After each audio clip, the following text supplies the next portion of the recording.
Good evening, America. Sorry, howdy y'all. You may know me as the lovable and hilarious comedian slash YouTube personality Michael Spicer, but I'm here to reintroduce myself to you as a very real and serious candidate for the US presidency. Cut the YouTube personality thing. 4-year-olds unboxing Paw Patrol toys are YouTube personalities. There's no dignity in it. Well, as you can see, I am a Brit, and Brits love our tea. So I've decided to run for a new party called the Tea Party. No good. Why? Racist and conspiracy theories, okay? Right. Never mind. In that case, I will run independently. Yes, I'm going to do this all by myself. And that's fine because I'm British and we're too embarrassed to ever ask for help. So what qualifies me to be US President? Well, I'm a white man. And that's it.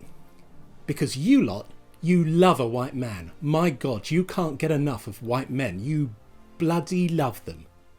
And unlike my two competitors, I plan on being alive and not in prison for the next 4 years. Okay, first question. I'd like to ask all of you this one. If the USA is one of the richest nations on earth, why do 40 million people live in poverty? Well, it's a very important question and one which should be addressed because it's to this country's great shame that I know more about the economy than anyone. All right. As I was saying... Bidenomics. What? You wait. It'll catch on like Obamacare. It's clever because it takes my name, which is... We'll come back to that part. And the other word, which is... We'll come back to that part too, and it... You wait. Anyway, the economy in the US is so... You know what's a good show? Shogun. That's a cool show. Yeah. The economy in the US is designed to be unfair. I know more about fun fairs than anyone. It's a fact. I've won more goldfish than anyone. And I've never been sick on a roller coaster. That's just who I am.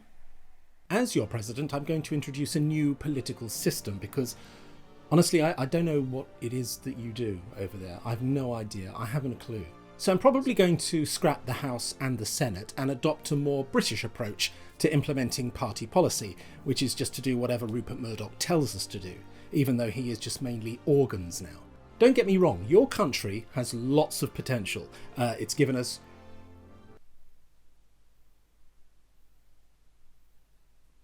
Keanu Reeves and pronghorns. I love pronghorns. I think they're really cute. Pronghorns? You've got to do better than that. Mention something much more culturally significant that America's given the world. NASCARs? Oh, for f***'s sake. It's a popular misconception that America was once great. It wasn't. It's never been great. No country has ever been great. We're all just floating on massive rocks of doom since the beginning of time.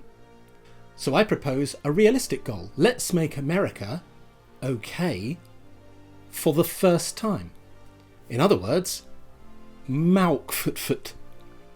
As your president, I will ban a lot of things. On day one, I'm going to ban guns. All guns. Real, toy, fake. I'm going to ban gun-related phrases like firing on all cylinders and great guns and sad as a pistol. If your surname's Gun, sorry, change it.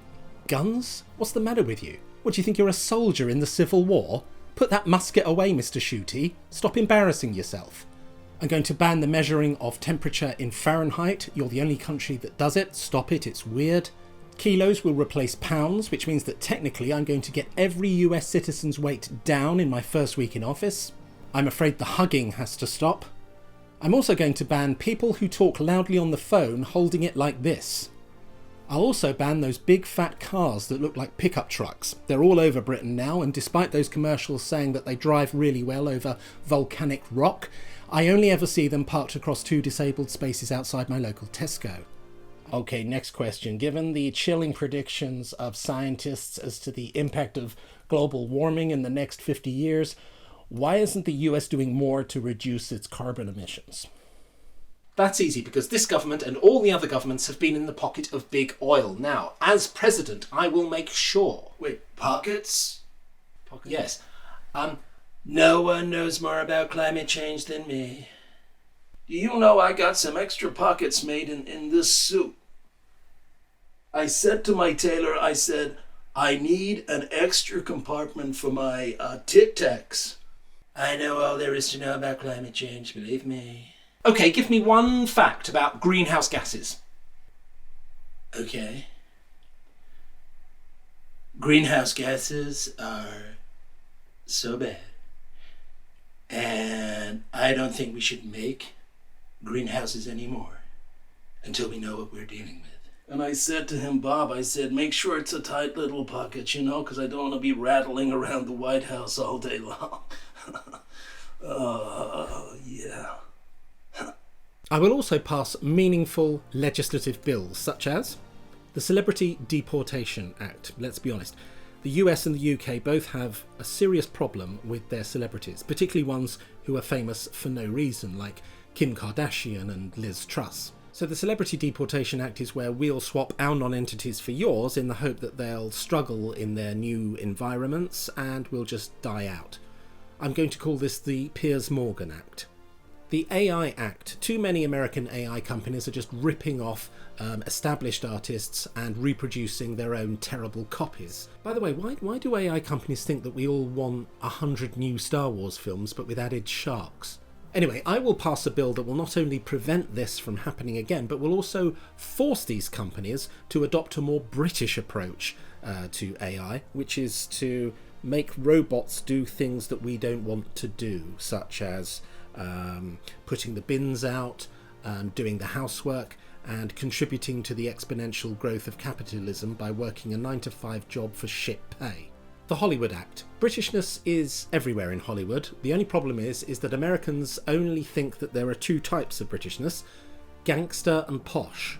That's why Hugh Grant still has a career, because he can do both. But Britain is much more than just gangster and posh, so I propose to send UK cultural ambassadors to every US state to educate them about every British town, thereby making Hollywood a lot more knowledgeable about Britain, so that by the end of the year you could have Batman being from Salford, Spider-Man from Stoke-on-Trent, and Superman from... he'll still have to be from the planet Krypton, but they'll all speak Welsh. And finally, my running mate. Now, I haven't officially declared who my running mate is going to be, but here are some candidates that I hope will help bridge the gap between the US and the UK. Number 1, Hugh Grant dressed as an Oompa Loompa. All the time. Number 2, Meghan Markle, just for the hot mess angle. Number 3, anyone who can credibly prove that they were not on Jeffrey Epstein's flight log. Number 4, Coldplay. Number 5, Mike Pence. I promised him that we wouldn't publicly execute him, so he's on board.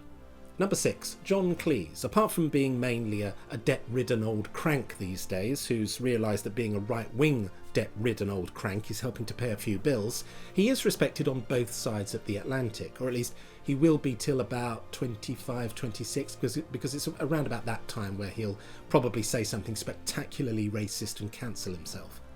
Number 7, Ernie Hudson, because, as we now know, he's the finest male specimen to ever live. And number 8, a cartoon gun wearing cowboy boots. Hey, wait a minute, that's my running mate. Tough shit, I got there first. And so, in conclusion, vote for Michael Spicer as your next president, because if you don't, your only choice is the guy who funds genocide and the guy who is facing 91 charges across 4 separate cases and has just paid a woman $83.3 million for defamation for saying that she lied about being sexually assaulted by him. Admittedly, that is a very long campaign slogan, but it's effective, isn't it? God bless America. This political ad was paid for by the Committee to Finally Exact Revenge on Americans for that whole Revolutionary War nonsense thing. I'm Michael Spicer and I approve this message. So long as you like and subscribe.